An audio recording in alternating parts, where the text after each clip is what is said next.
बोलिए श्री सतगुरुदेव भगवान की जय, सच्चे दरबार की जय, आशु पिता भगवान की जय। गुरु प्यारे साधकों, दिव्य अनुभवों की इस श्रृंखला में एक बार फिर आप सभी का स्वागत है। आज का जो दिव्य अनुभव है यह 2009 की अखंड ज्ञान की पत्रिका का है। आज के इस अनुभव का शीर्षक है मेरे सतगुरु तेरी नौकरी सबसे बढ़िया सबसे खरी। यह जो अनुभव है यह है धर्मनाथ जी का। वह बताते हैं कि मुझे याद है कि जन्माष्टमी का कार्यक्रम चल रहा था। देश भर के राज्यों से हजारों प्रेमी प्रोग्राम देखने के लिए दिल्ली आए हुए थे। इन्हें विभिन्न धर्मशालाओं में ठहराया गया था। मुझे साथ साथ सटी हुई 2 धर्मशाला जिनमें करीब 3000 प्रेमी ठहरे थे, उनके संचालन की सेवा मुझे मिली हुई थी। हम सभी नियुक्त सेवादारों की यही भावना थी कि हमारे गुरुदेव को चाहने वाले मुरीद इतनी दूर दूर से अपने गुरु के घर आए हैं। यह वडभागी हैं जिन्होंने महाराज जी ने संसार की इस भीड़ में से चुना है, तो उनकी सेवा में कहीं कोई कमी न रह जाए। वह जन्माष्टमी का पहला दिन था। शाम के 6 बजे संगत बसों में बैठकर कार्यक्रम स्थल की ओर रवाना हो गई। इधर यहाँ पीछे हम सेवादारों को एक घोर चिंता खाई जा रही थी। हम हिसाब लगाने लगे कि इतनी संगत को हम रात का भोजन कैसे करवाएंगे। 7 बजे से 11 बजे का प्रोग्राम है। आने जाने में 2 घंटे और लगा लो, मानो 6 घंटे के बाद संगत वापस धर्मशाला में लौटेगी। ऐसे में तो वे सब भूख से बेहाल होंगे। हम उन्हें एक साथ भोजन नहीं करवा पाएंगे, कारण कि हमारे पास तो एक बार में सिर्फ 300 लोगों को बैठाकर भोजन कराने की व्यवस्था है। और इस तरह तो यानी 300 मल्टीप्लाई बाय 10, हमारे पास तो सिर्फ एक बार में सिर्फ हम 300 लोगों को ही खाना खिला सकते हैं। तो ऐसे करके टोटल 10 राउंड में भोजन करवा पाएंगे। और अगर एक राउंड में आधा घंटा भी लगा तब भी सभी को टोटल 5 घंटे लग जाएंगे।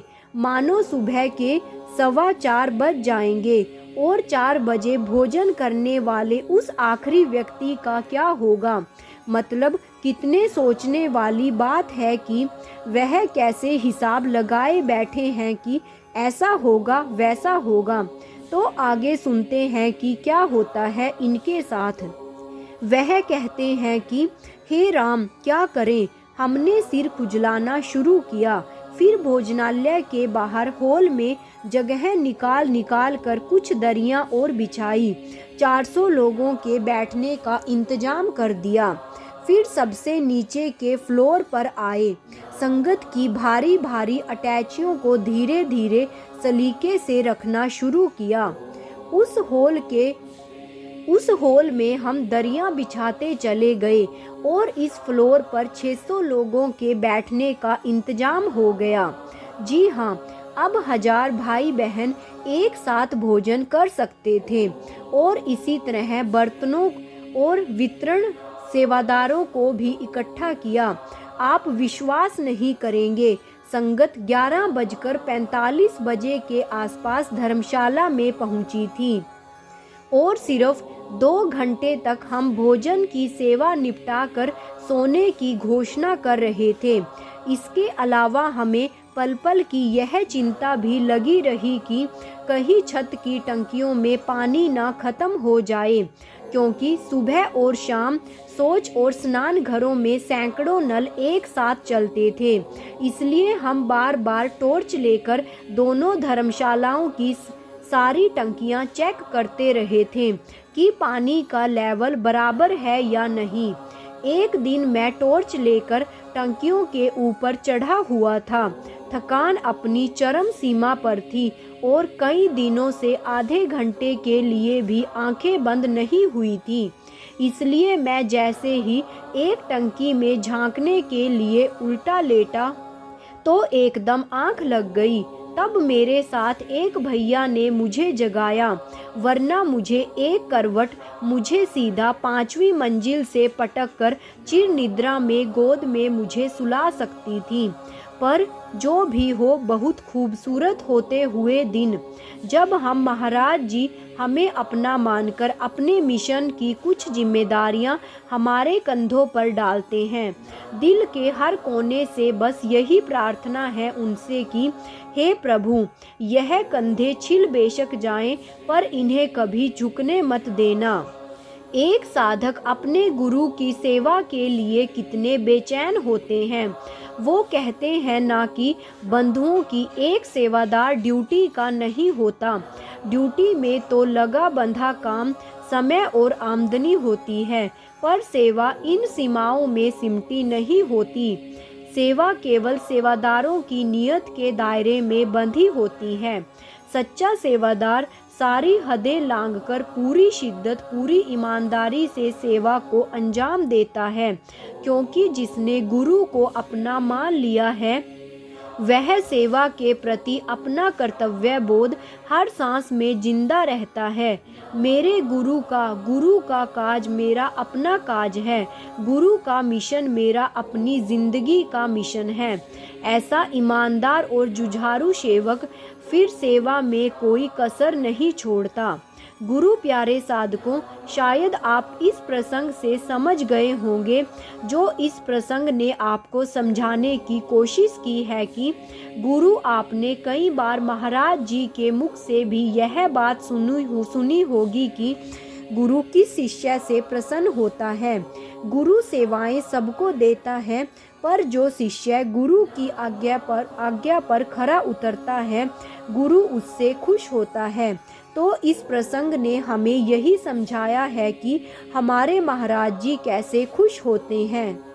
साधना भी हमारी एक सेवा ही है महाराज जी के प्रति। ये भी महाराज जी कहते हैं ना कि विश्व शांति में योगदान का एक हिस्सा ही है साधना। आप साधना भी करें और सेवा भी करें। महाराज जी ने कहा है कि साधना भी आपकी जिंदगी का एक ऐसा डोर है, ऐसा स्तंभ है कि जैसे पतंग से डोर होती है, वह डोर साधना है। वह आपको गुरु से जोड़े रखती है। गुरु प्यारे साधकों, बस आप अपनी सेवाओं पर खरे उतरें, गुरु महाराज जी से जुड़े रहें, उनकी आज्ञा में चलते रहें, तो आप एक शिष्य गुरु को साधना के द्वारा ही पा सकता है। अगर किसी ने अंत्य में गुरु के दर्शन नहीं किए, गुरु के दिखाए मार्ग पर नहीं चला, जो महाराज जी उसे संदेश देते हैं उसको ना प्राप्त हुए, तो वह काहे का शिष्य। इसलिए गुरु प्यारे साधकों, बस अगर आपने अभी तक साधना स्टार्ट नहीं की है, तो मैं हाथ जोड़कर आपसे यही प्रार्थना करती हूँ कि आप ध्यान साधना अवश्य करें। दिन में बेशक 1 घंटा निकालें महाराज जी के लिए, पर जरूर निकालें। वास्तव में वह साधना हम महाराज जी के लिए नहीं करते, बल्कि अपने लिए करते हैं, क्योंकि अगर हम 1 घंटा भी महाराज जी के लिए निकालेंगे तो गुरु महाराज जी हमारे लिए अवश्य टाइम निकालेंगे और वे भी हमें जरूर टाइम देंगे। तो इसी के साथ मैं आज के इस प्रसंग को यही समाप्त करती हूँ और आशा करूँगी कि आज आप अवश्य ध्यान करेंगे। इस अनुभव को श्रवण करने के पश्चात तो मिलते हैं कल फिर एक ऐसे ही नए अनुभव के साथ, अनुभव की एक नई श्रृंखला के साथ, जो हमारे अंदर हमारे गुरु के प्रति समर्पण पैदा करे, जो हमें हमारे गुरु से जोड़ते हैं। तो मैं अनुभव की इस श्रृंखला को यही समाप्त करती हूँ।